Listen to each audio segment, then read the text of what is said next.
Today I'm going to show you how to change your starter on the 1994 Ninja Kawasaki 500. The starter is located right underneath your carbs. These are your carbs. This is the starter. First things first, what you want to do is take off the air box and then the carb is to remove the power and ground from the starter and label them so you know how to put them back in. Okay, so after you labeled the power, I didn't label the ground because it's kind of obvious what that is. You're gonna have two bolts. Sorry about that. There we go. There's gonna be this bolt right here, and another bolt right there. You want to remove these two.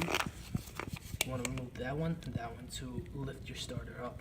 But before you even attempt to lift the starter, you're also gonna need to remove this stator cover, which is it has a bunch of bolts around it. For these two bolts, I used a wrench that was 3/8, and for these, I am not sure. It's different than everybody else's bike, so just play around. You'll find whatever you need. You removed all the bolts on the stator cover. It's gonna be a little bit difficult to get it off because it's like magnetic. It's magnetically held on. So you're gonna have to mess with this. I would suggest to pry it a little bit with your hand and then squeeze in the screwdriver and just a flathead and just push it out. That's gonna help you out a lot. You might have to take this cover, the chain cover as well. Alright, so I goofed. When I was removing my stator cover, I actually had another bolt that I didn't even touch. Now that you have that disconnected, you want to take the chain cover. I think this is with a tensioner, but take that off in order to get this gear off and the chain from the starter.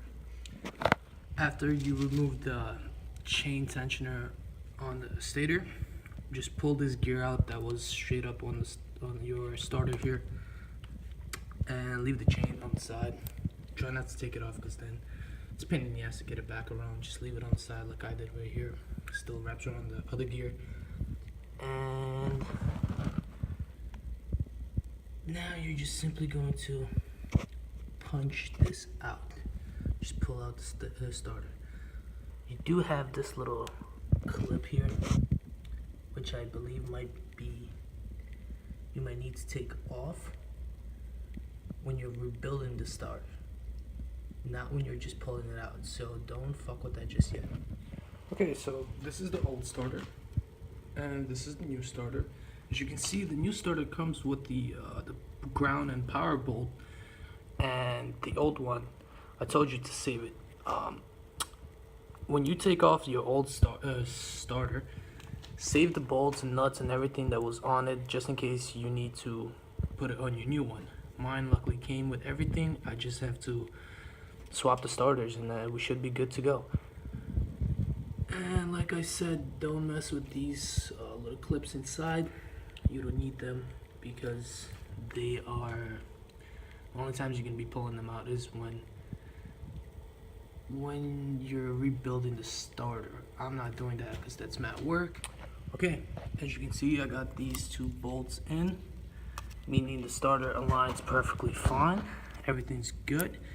The gear should go back on with the chain, no problem. Going to attempt to do that right now. Okay, as you can see, the chain and the gear is back on the starter. Everything is good. Don't forget to put your tensioner on.